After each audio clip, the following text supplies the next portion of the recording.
no one can deny the fact that the country is at the crossroad.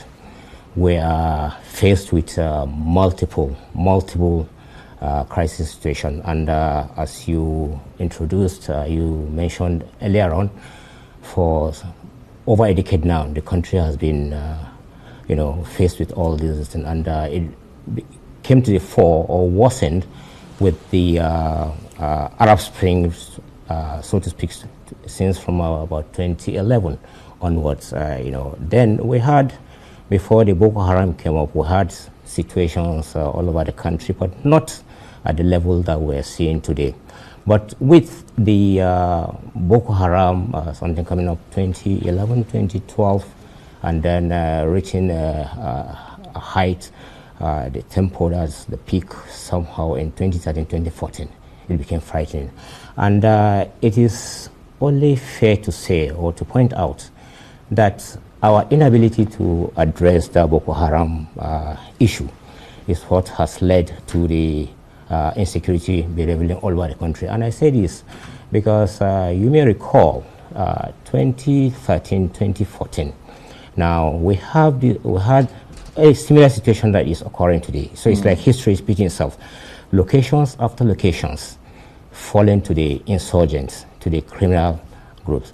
Then in 2014, late 2014, 2015, right, we started having a change in the tempo, and we started reclaiming some of this, and up to when mid-2015, when the Buhari administration came, his first term, and then the General Burate was appointed the Chief of Army Staff, General Shekin the Chief of Defense Staff, Marshal Abubakar Sadiq the Chief of Air Staff, and Admiral Ibas then the Chief of Naval Staff. Now, for 2 years, between 2015 to 2017, we had tremendous progress. You saw when we reclaimed most of the territories back, that is, we took back from the Boko Haram, and a lot of credit goes to the entire team that is led by General Shekin.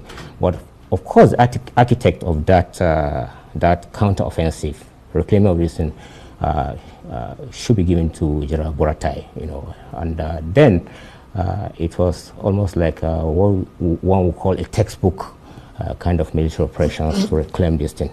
However, from 2018, right, situation started changing.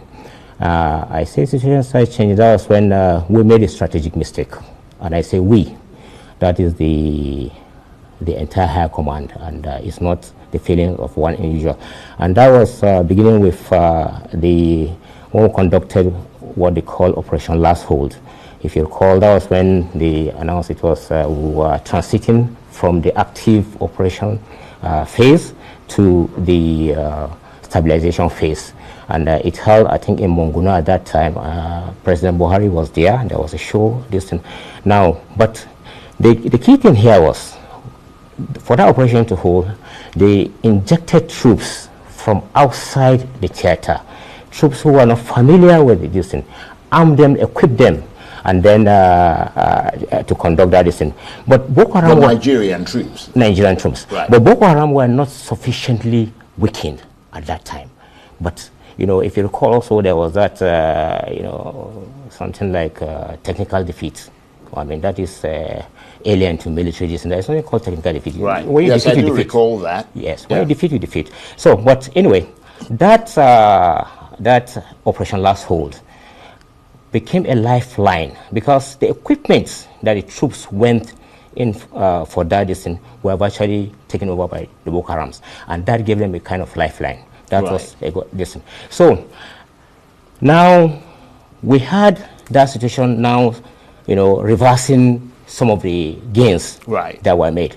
Then towards mid-2020 to late 2020, there was an operation that was conducted, a kind of investigation, if I may say,